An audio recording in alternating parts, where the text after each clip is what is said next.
Hi guys, நம்ம sale subscribers family மக்கள் and friends எல்லாருக்கும் வணக்கம். ஸோ நம்ம வீடியோவை யூடியூப்ல இன்றைக்கி தான் ஃபஸ்ட் டைம் பார்க்குறீங்களா? மறக்காம நம்ம சேனலுக்கு சப்ஸ்கிரைப் பண்ணிக்கோங்க, பெல் ஐக்கானை கிளிக் பண்ணுங்கள். ஸோ உங்கள் சப்போர்ட் எப்பயுமே நமக்கு தேவை தான். ஸோ பார்த்தீங்கன்னா டாட்டா ஐபிஎல் சூப்பராக போச்சு. 2024 போனதே தெரில. மார்ச் ஸ்டார்ட் ஆகி மே முடிஞ்சே போச்சு. Kolkata night Riders fabulous side all-round team cup அடிச்சிட்டாங்க. ஸோ மூணாவது கப்பு கொல்கத்தாவுக்கு ஒரு டிசப்பாயிண்டிங் பர்ஃபார்மன்ஸ் எஸ்ஆர்ஹெச் கிட்டேருந்து. ஸோ அவ்வளோதான் மக்களே, ஐபிஎல் 2024 முடிஞ்சிச்சு. ஆனால் கிரிக்கெட் திருவிழா இன்னும் முடியலை. எஸ், நமக்கு கிரிக்கெட் ஃபேன்ஸுக்கு எல்லாருக்குமே ஒரு ஹாப்பினஸ் என்னென்னா கிரிக்கெட் திருவிழா இதோட முடியலை. ஐசிசி T20 வேர்ல்ட் கப் 2024 உடனே ஒரு வாரத்தில் ஸ்டார்ட் ஆகுது. ஜூன் 2 யூஎஸ்ஏ அண்ட் வெஸ்ட் இண்டீஸில் ஸ்டார்ட் ஆகுது. பார்த்தீங்கன்னா 2-3 மேட்ச் ஒரு நாள்லேயே வைக்கிறாங்க. ஸோ கிரிக்கெட் ஃபேன்ஸ் எப்பயுமே நமக்கு பண்டிகை இருக்குது. ஸோ பார்க்க ரெடியாகுங்க. அதே ஸ்டார் ஸ்போர்ட்ஸில் லைவ் இருக்குது. ஹாட் ஸ்டார் உங்களுக்கு இருக்கும். ஜியோ சினிமா தகவல் இல்லை, ஹாட் ஸ்டாரில் ஃப்ரீயாக ப்ரொவைட் பண்ணுறாங்க. ஸோ ஹாட் ஸ்டார் ஏற்றுங்க, ஸ்டார் ஸ்போர்ட்ஸை பாருங்கள். டைமிங் மட்டும் கொஞ்சம் டிஃபர் ஆகுது, நான் பின்னாடி சொல்கிறேன். So ICC T20 world cup on the way, less than 1 வீக்கில். ஸோ குரூப் பார்த்துருவோம். Group A India, Pakistan, Ireland, Canada, USA. Group B England, Australia, Namibia, Scotland, Oman. ஏபி உங்களுக்கே தெரியும் யார் 2 பேர் வருவாங்கன்னு. சிடி கொஞ்சம் கஷ்டமாக இருக்கும். New Zealand, West Indies, Afghanistan, Uganda, Papua New Guinea. Group C. Group D South Africa, Sri Lanka, Bangladesh, Netherlands, Nepal. 2022 T20 world கப்பும் இந்த வேர்ல்ட் கப்பும் பார்த்தீங்கன்னா நம்பர் ஆஃப் டீம்ஸ் அதிகமாக இருக்குது. எஸ், போனது 10 or 12 தான். இந்த 20 டீம்ஸ் எக்ஸ்டெண்ட் பண்ணியிருக்காங்க. அது ஒரு கிரேட் இனிஷியேட்டிவ் பை ஐசிசி. பாராட்டக்கூடிய விஷயம் தான் அது. ஸோ நம்ம ஆல்ரெடி சொன்ன மாதிரி நம்ம சில டீம்ஸுக்கு ICC T20 world cup 2024 team analysis and on paper ஸ்வாட் அனாலிசிஸ் எல்லாமே ப்ரிவியூ பண்ண போகிறோம். ஸோ எல்லா டீமுக்கும் பண்ண முடியாது, சில பல டீம்ஸ் தான் பண்ணுறோம். நீங்கள் டிஸ்பிளேல பார்க்குற சில டீம்ஸ்க்கு பண்ண போகிறோம். ஸோ ஆஸ் ஆல்ரெடி செட் நம்ம ஒரு நாளைக்கு ஒரு 2 டீமாக பண்ண போகிறோம். ஸோ இன்றைக்கான வீடியோவில் நம்ம நியூசிலாந்து அண்ட் சவுத் ஆஃப்ரிக்கா, அது underdogs of ICC events, அவங்க கிட்டேருந்து ஸ்டார்ட் பண்ண போகிறோம். 2 டீமே நல்ல டீமாக வருவாங்க, பட் லாஸ்ட்டில் சோக் ஆடுவாங்க. ஸோ இந்த வருஷம் எந்த டீம் பெட்டராக இருக்குன்னு பார்ப்போம். ஸோ ஃபஸ்ட்டு நியூசிலாந்து கிட்டேருந்து போவோம். நியூசிலாந்து போன தடவை பார்த்தீங்கன்னா செமிஃபைனல்ஸில் பாகிஸ்தான் கிட்ட தோத்தாங்க, ஒரு கன் சைடு இருந்தாங்க. ஸோ ஃபஸ்ட்டு அவங்க ஸ்குவாடை பார்த்துருவோம். Kane Williamson captain, Finn Allen, Devon Conway, Glenn Phillips, Mark Chapman, Rachin Ravindra super involvement, Daryl Mitchell, Jimmy Neesham பழைய கட்ட இன்னும் வர்றாரு, Michael Bracewell, Mitchell Santner vice captain, Ish Sodhi, Trent Boult, Tim Southee, Lockie Ferguson, Matt Henry. So பார்த்தீங்கன்னா இல்லை பாதி பேர் IPL ஆனவங்க இருக்காங்க, ஒரு 3-4 பேர் தான் இல்லை, மற்றபடி ஒரு கன் ஸ்குவாட் தான். நியூசிலாண்டுக்கு என்ன அட்வான்டேஜ்னா அவங்க டீமில் மெஜாரிட்டி ஆஃப் த பிளேயர்ஸ் பவுலிங்கும் போடுவாங்க, பேட்டிங் ஆடுவாங்க. ஸோ டீம் நிறைய ஆல்ரவுண்டர்ஸ் அண்ட் பார்த்தீங்கன்னா பேக்கப் சூப்பராக எடுத்துருக்காங்க டீமில். குறையே சொல்ல முடியாது இந்த டீமுக்கு. பிகாஸ் இப்போ ஆடுற எல்லாருமே வந்து கரண்ட் T20ல நல்ல பிளேயர்ஸு. டிம் சவுத்தி நீங்கள் சொல்லலாம் ஏஜ் ஆயிடுச்சுன்னு, பட் அவர் பால் நகர்த்தக்கூடிய ஆள் தான். ஸோ டிம் சவுத்தி மட்டும்தான் கொஞ்சம் ஒரு வயசான ஆள். மற்றபடி பார்த்தீங்கன்னா மற்றபடி செம்ம ஸ்குவாட் நியூசிலாண்டுக்கு. ஆன் பேப்பர் கன் டீம் தான், எனி டீம் அப்செட் பண்ணுறக்கூடிய கெப்பாசிட்டி இருக்கும். ஸோ அவங்களோட அனாலிசிஸ் ஸ்டார்ட் பண்ணுவோமே. ஃபஸ்ட்டு ஓப்பனர்ஸ்ன்னு பார்த்தீங்கன்னா ரச்சின் ரவீந்திரா கன்ஃபார்ம் ஒரு பேக்கப் ஓப்பனர் தான் இருக்க போகிறாரு. சிஎஸ்கேக்கு அவர் 2 வருஷம் நல்லா ஆடினார். ஓஹோன்னு ஆடலாம், சுமாராகவும் ஆடல, ஒரு மாதிரி மீடியமாக ஆடினார். அவர் வந்து T20 கொஞ்சம் நியூ பிளேயர் தான். ஸோ டைம் ஆகும், அடாப்ட் ஆகும், நம்ம கூட சொல்ல முடியாது. அவரை பேக்கப்பாக யூஸ் பண்ணிக்கலாம். As usual fin Allen, Devon Conway இப்போ எப்பவுமே ஓப்பனிங் வர நியூசிலாந்து காம்போ தான் இந்த வருஷம் ஓப்பனிங் வருவாங்க நம்புறேன். ஃபின் ஆலன் அடிச்சு ஆடக்கூடிய பிளேயர், கான்வே செட்டில் ஆகி அடிக்கக்கூடிய பிளேயர். ஸோ நல்ல காம்பினேஷன்.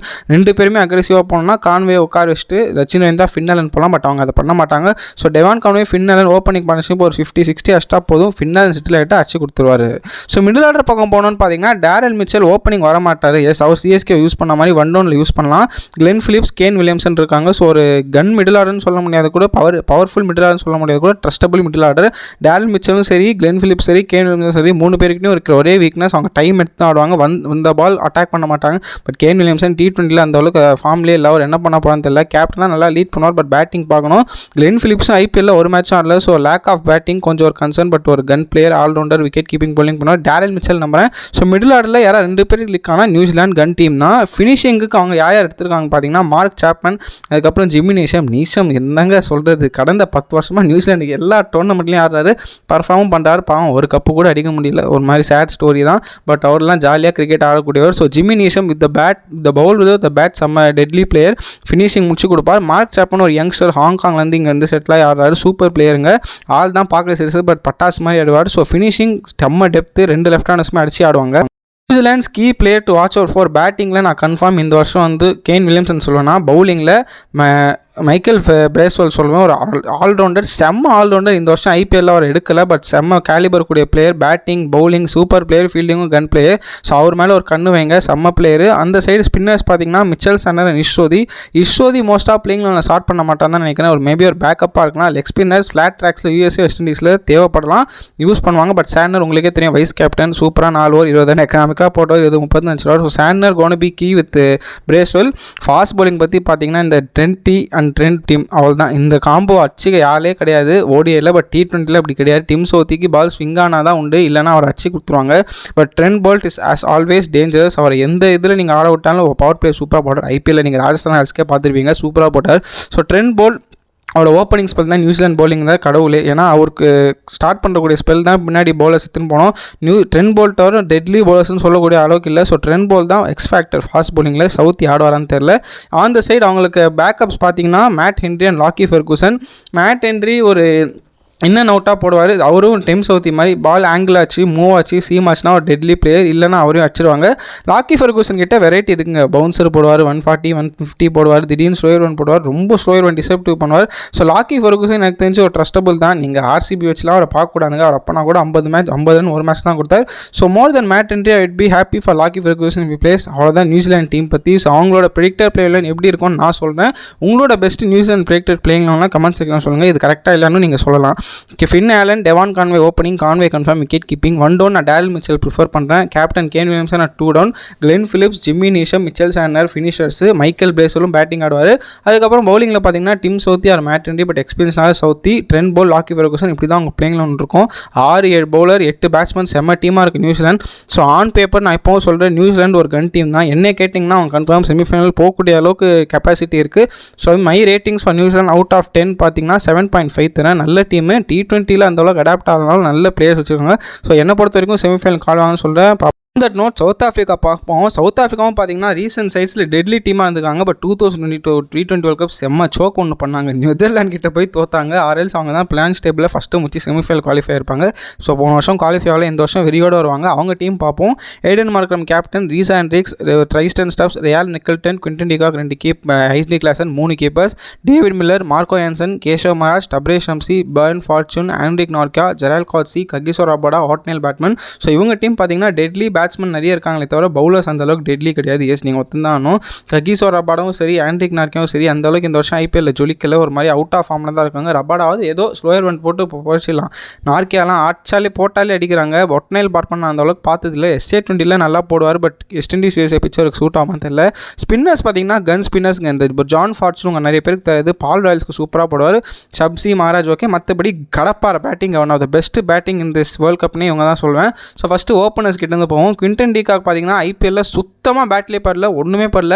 அதுலேருந்து பிக் பேஷ்லேருந்தே அவர் ஆக்சுவலி பேட்டில் படல. அவர் வந்து ஒரு டிசப்பாயிண்டிங் ஃபார்மில் தான் இருக்கார். பட் சீனியர்னால ஆட வச்சு தான் ஆவாங்க.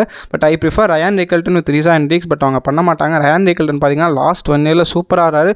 மும்பை கேப்டவுனுக்கு செம்மையாக ஆடி கொடுத்தாரு. சவுத் ஆஃப்ரிக்கா இப்போ வெஸ்ட் இண்டீஸ் சீரீஸில் கூட நல்லா ப்ராமிசிங் ஸ்டார்ஸ் ஆடுறாரு. ஸோ அவர் ஆடலாம். ரீசா ஹெண்ட்ரிக்ஸ் 50-50ங்க. திடீர்னு நல்லா ஆடுவார், திடீர்னு டைம் எடுத்து ஆடுவார், திடீர்னு டக் அவுட் ஆவார். அவரை ப்ரெடிக்ட் பண்ண முடியாது. அவரோட ஓப்பனிங் டீக்காக தான் அனுப்புவாங்க. பட் நான் அந்த ரிக்கல்டன் ஆட வைப்பேன். என்ன பண்ணாங்கன்னு பார்ப்போம். கேப்டன் மார்க்ரம் ஒரு கேள்விக்குறியான இடங்க. அடுத்த பவுமான்னு சொல்ல முடியாது. பட் பார்த்தீங்கன்னா அவர் ஒரு நல்ல பிளேயர் தாங்க. என்னன்னா அவர் கொஞ்சம் ரொம்ப டைம் எடுக்கிறார். SRHக்கு நான் இந்த வருஷம் பார்த்ததில்ல, ரொம்ப டைம் எடுக்கிறார். அக்ரெசிவாக பால் 1லேருந்து ஆட மாட்டாரு. அவரோட ஆஃப் ஸ்பின் மேபி நல்லா எஃபெக்டிவாக இருக்குமான்னு சொல்ல முடியாது. பட் ஓட்டலாம் அவர் 2 ஓவர் பேட்டிங் இம்ப்ரூவ் பண்ணி ஆகணும். பவர் ஸ்ட்ரைக் ரேட் கொஞ்சம் டெவலப் பண்ணணும் மார்க்ரம். மற்றபடி அவர் நல்ல கேப்டன் சொல்லுவேன். பேட்ஸ்மேனாக நான் ஒத்துக்க மாட்டேன். என்ன பண்ணுறான்னு பார்ப்போம். ஆனால் சவுத் ஆஃப்ரிக்காவுக்கு இருக்கிற ஒரு பெரிய அட்வான்டேஜ் என்ன தெரியுமா? அவங்க ஃபினிஷர்ஸ் தான் மக்கள். ஏன்னா Heinrich Klaasen, Tristan Stubbs, David Miller கேட்டாலே பயமாக இல்லை. Klaasen first half of the IPL சூப்பரானா, செகண்ட் ஆஃப் சொதப்பிட்டார். பட் ஆன் த டே அச்சு குத்தானா பொழந்துருவார். ட்ரைஸ்டன் ஸ்டப்ஸ் டெல்லிக்கு இந்த வருஷம் கீச்சி எடுத்துட்டார் ஃபினிஷிங்கில். ஆல்மோஸ்ட் ஸ்ட்ரைக் ரேட் 250 வச்சிருக்காரு. டேவிட் மில்லர் இந்த வருஷம் குஜராத் ஆடலனாலும் அவர் இன்ஜுரினால ஆடல. பட் அவரும் ஒரு கன் பிளேயர்னா. சவுத் ஆஃப்ரிக்காவுக்கு பேட்டிங் கன்னுங்க. ஓப்பனிங் டாப் 3ல யாராவது 2 பேர் கிளிக் ஆயிடுச்சுன்னா ஃபினிஷர்ஸ் பொழந்து கொடுத்துருவாங்க. ஸோ அவங்களோட ஃபினிஷர்ஸ் டெட்லி அட்வான்டேஜ். படப்பார பேட்டிங்.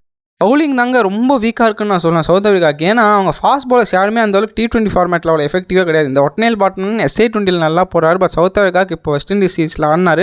டைம் எடுத்துப்பார். பட் அவர் உடனே ஆட வைப்பாங்கன்னு தெரியாது. கன்ஃபார்ம் ஜெரால் காட்சி மார்க்கோ யான்சன் தான் ஆடுவாங்க.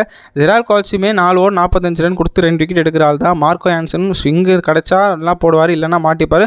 ஸோ சவுத் ஆஃப்ரிக்காவுக்கு இருக்கிற பெரிய பிரச்சனை அவங்க ஃபாஸ்ட் பவுலிங் தான். கிவன் டேல அடி வாங்கவும் செய்யலாம், சர்ப்ரைஸ் ஃபார்ம் பண்ண நல்லா போட்டால். ஸோ எனக்கு இன்னும் அந்த அளவுக்கு அவங்க பவுலிங் மேலே நம்பிக்கை இல்லை. நியூசிலாந்துக்காவது போல்ட் போல்ட்டு லாக்கி ஃபெர்கூசன் மாதிரி இருக்காங்க. பட் இங்கே அந்த சைடு யாருமே இல்லை. கோட்ஸி மேன்சன் யாரும் வச்சு தான் ஆகணும். அது ரிஸ்கி மூவ். பட் என்ன பண்ணுறாங்கன்னு பார்ப்போம். நம்பிக்கை இருக்குது டெலிவர் பண்ணலாம்.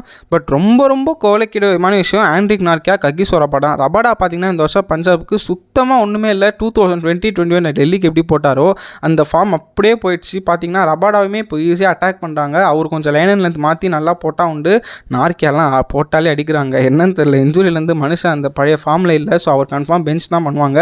கன்ஃபார்ம் ரபாடா, யான்சன், கோட்ஸி தான் ஆட வைப்பாங்க. பட் பவுலிங் ஒரு மாதிரி ரொம்ப வீக்காக இருக்குது சவுத் ஆஃப்ரிக்கா. ஃபாஸ்ட் பவுலிங் என்ன பண்ண போகிறாங்கன்னு தெரியல. ஸ்பின்னர்ஸ் பார்த்தீங்கன்னா செம்ம டெட்லியாக இருக்காங்க. கேஷவ் மகாராஜ் பார்த்தீங்கன்னா செம்ம லெஃப்ட் ஆர்ம் ஸ்பின்னர். அவரை பற்றி நிறைய பேருக்கு தெரிய மாட்டேங்குது. ராஜஸ்தானுக்கே நல்லா போட்டார். சான்ஸ் கிடைக்கும் போதெல்லாம் அவரை டிஃபெண்ட் பண்ணலாம், பேட்டிங் ஆடுவார். ட்ரபிள் ஷம்சி உங்களுக்கே தெரியும், பட்டா பாகியம் பரட்டி லகியம் நிஞ்சா 4 ஓவரில் 2-3 விக்கெட் எடுத்து கொடுத்துருவார். இது இல்லை RS 40-15 போவார்.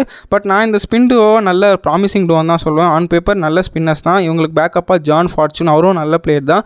ஸோ எனக்கு சவுத் ஆஃப்ரிக்கா கிட்டே வீக்குன்னு சொல்கிறது பார்த்தீங்கன்னா top order and fast balls தான். மற்றபடி இவங்களும் கன் டீம். பட் நியூசிலாந்து அளவுக்கு வராது. அது என்னமோ உண்மை, நீங்கள் ஒத்துக்கணும். சவுத் ஆஃப்ரிக்காவோட பிளேயிங் லோன் எப்படி போகணுன்றது என்னோட ப்ரெடிக்ஷன். உங்களோட சவுத் ஆஃப்ரிக்கா பிளேயிங் லோனா கமெண்ட் சொல்லுங்கள். இது கரெக்டாக இருக்கா இல்லைன்றது உங்கள் கமெண்ட்ஸில் போடுங்க. Quinton de Kock, Reeza Hendricks opening, de Kock or Klaasen wicket keeper, Aiden Markram one down, Heinrich Klaasen number 2, David Miller, Tristan செப் இந்த டாப் 6. அதுக்கப்புறம் Marco Jansen, Kagiso Rabada, Gerald Coetzee 3 pacers, Tabraiz Shamsi, Keshav Maharaj gun playing லோனுங்க. எல்லாருமே செம்ம players. But அன்றைக்கி டேயில் top order bowling லிக்கான உண்டு. என்ன இவங்களுக்கு 6th பவுலிங் ஆப்ஷன் தான் இல்லை. அது ஒரு சின்ன டிஸ்அட்வான்டேஜ். ஸோ சவுத் ஆஃப்ரிக்கா பொறுத்த வரைக்கும் பார்த்தீங்கன்னா வேர்ல்ட் கப்லேயே சூப்பராக ஆனாங்க. செமிஃபைனல் வரைக்கும் வந்தாங்க. பட் தோத்துனாங்க. ஸோ அந்த மாதிரி ஒரு ஸ்பிரிட் ஆஃப் சவுத் ஆஃப்ரிக்கா இருந்தால் கன்ஃபார்ம் இந்த T20 வேர்ல்ட் கப்பில் ஒரு ஷாக்கிங் சர்ப்ரைஸ் கொடுக்கலாம். செமிஃபைனல் குவாலிஃபை ஆகும். என்னோட ப்ரெடிக்ஷன் சவுத் ஆஃப்ரிக்காவுக்கு பார்த்தீங்கன்னா 6.3 அவுட் ஆஃப் 10. ஃபாஸ்ட் பவுலிங் ரொம்ப வீக்காக இருக்குது. டாப் ஆர்டர் நம்ப முடியாது. 6th பவுலர் ஆப்ஷன் இல்லை. ஸோ 50-50 கால் தான். குவாலிஃபை ஆகலான்னு தெரியல. வெயிட் பண்ணி பார்ப்போம். ஸோ அவ்வளோதான் மக்களே. இன்றைக்கான வீடியோவில் நியூசிலாந்து சவுத் ஆஃப்ரிக்கா பற்றி பேசியிருக்கோம். அடுத்த ஒரு வீடியோவில் Australia, England, Pakistan, west Indies அப்படியே பேசுவோம். இந்தியாவுக்கு ஆல்ரெடி வீடியோ போட்டோம். லிங்க் டிஸ்கிரிப்ஷனில் தரவங்க. உங்கள் சப்போர்ட் மறக்காமல் கொடுங்க. அடுத்த வீடியோவில் பார்ப்போம்.